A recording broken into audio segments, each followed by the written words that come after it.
Hi friends, நம்ம இப்போ இந்த வீடியோவில் எதை பற்றி பார்க்க போகிறோம் அப்படின்னா, இங்கிலாந்துக்கும் இந்தியாவுக்கும் இடையே நடைபெற்ற வார்ம் அப் போட்டியில் இங்கிலாந்தை சேர்ந்த இளம் பந்து வீச்சாளர்கள் பந்து வீசும்போது அதை நாலாபுரமும் அடித்து நொறுக்கி இருக்காங்க இந்திய அணியின் அதிரடி துவக்க ஆட்டக்காரரான அபிஷேக் சர்மா. அது மட்டும் இல்லாது இதுவரைக்கும் T20 கிரிக்கெட் போட்டி வரலாற்றிலே எவரும் செய்யாத ஒரு சாதனையை இவங்க அதிரடியாக செஞ்சு முடிச்சிருக்காங்க.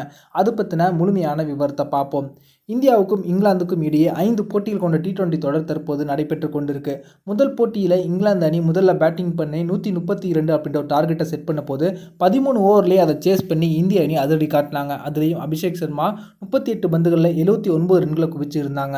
இதன் மூலமாக தான் இந்திய அணி அந்த போட்டியில் ரொம்பவே எளிமையாக வெற்றி பெற்றாங்க. இரண்டாவது போட்டி சென்னை சேப்பாக்கம் மைதானத்தில் நடைபெற்றுச்சு.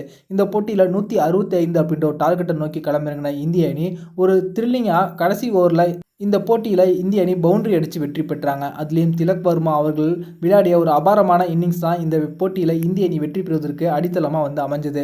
இந்த நிலைமையில் மூன்றாவது T20 போட்டி பார்த்திங்கன்னா தற்போது ராஜ்கோட் மைதானத்தில் நடைபெற இருக்குது. இது வரைக்கும் கடைசியாக நடந்த 5 T20 போட்டிகளில் இந்திய அணி 5 போட்டிகள்லையுமே வெற்றி பெற்றிருக்காங்க. அதில் பார்த்திங்கன்னா ஆவரேஜ் மட்டுமே முதல் இன்னிங்ஸில் விளையாடக்கூடிய அணி 160க்கும் அதிகமான ரன்களை குவிக்கிறாங்க. அதே போல் கடந்த 5 போட்டிகளில் 4 போட்டிகளில் முதல்ல விளையாடிய பேட்டிங் செய்த அணி பார்த்திங்கன்னா 190க்கும் அதிகமான ரன்களை குவிச்சிருக்காங்க.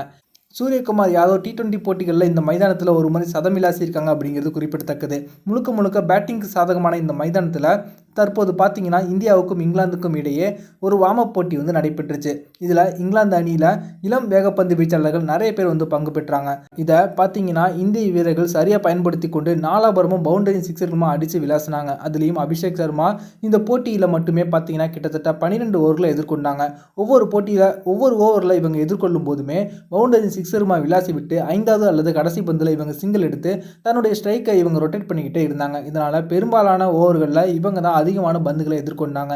72 பந்துகளை எதிர்கொண்ட இவங்க பார்த்தீங்கன்னா 237 ரன்களை அடிச்சிருந்து இதுவரைக்கும் T20 கிரிக்கெட் வரலாற்றில் எவருமே செய்யாத ஒரு சாதனையை தற்போது அபிஷேக் சர்மா செஞ்சிருக்காங்க. இவருடைய அதிரடி ஆட்டத்தை பார்த்து விழுவிதுங்கி போன இங்கிலாந்து இளம் வேகப்பந்து வீச்சாளர்கள் என்ன செய்வதென்றே புரியாமல் பார்த்தீங்கன்னா நோபாலும் வைடுமா வீசி அவங்க அதிகமான எக்ஸ்ட்ராஸையும் கொடுக்க ஆரம்பிச்சிட்டாங்க. இதன் மூலமாக 20 ஓவர் முடியும் போது இந்திய அணி பார்த்தீங்கன்னா 378 ரன்களை குவிச்சிட்டாங்க. அதற்கு பிறகு இரண்டாவது இன்னிங்ஸில் இங்கிலாந்து அணி களமிறங்கும் போது இந்திய அணி அவங்கள 213 ரன்களில் ஆல் அவுட் ஆக்கி ஒரு பிரம்மாண்டமான வெற்றியை தற்போது இந்திய அணி பெற்றிருக்காங்க. அபிஷேக் சர்மா அவருடைய தற்போது இருக்கக்கூடிய ஃபார்ம் பார்த்தீங்கன்னா ரொம்பவே ஒரு மிரட்டலாக இருக்குது. இதே ஃபார்மில் இவங்க தொடரும் பட்சத்தில் 2026ஆம் ஆண்டு 20 ஓவர் போட்டிக்கான உலகக்கோப்பையில் இவங்க தான் நிரந்தரமான துவக்க ஆட்டக்காரராக இருப்பாங்க. அதே போல் இந்திய அணி கோப்பையை வெல்வதற்கு இவங்க ஒரு துருப்புச்சீட்டாக இந்திய அணியில் இருப்பாங்க அப்படின்னு தற்போது பல முன்னாள் வீரர்கள் கருத்துக்களை தெரிவித்து கொண்டிருக்காங்க. தற்போது வார்ம் அப் போட்டியில் இந்த அடி அடிச்சிருக்கக்கூடிய அபிஷேக் சர்மா மூன்றாவது T20 போட்டியில் என்ன பண்ண போகிறாங்க அப்படின்னு அனைவருமே ஆவலோடு காத்து கொண்டிருக்காங்க. இந்த வீடியோ உங்களுக்கு பிடிச்சிருந்துச்சுன்னா லைக் பண்ணுங்கள், ஷேர் பண்ணுங்கள். நன்றி.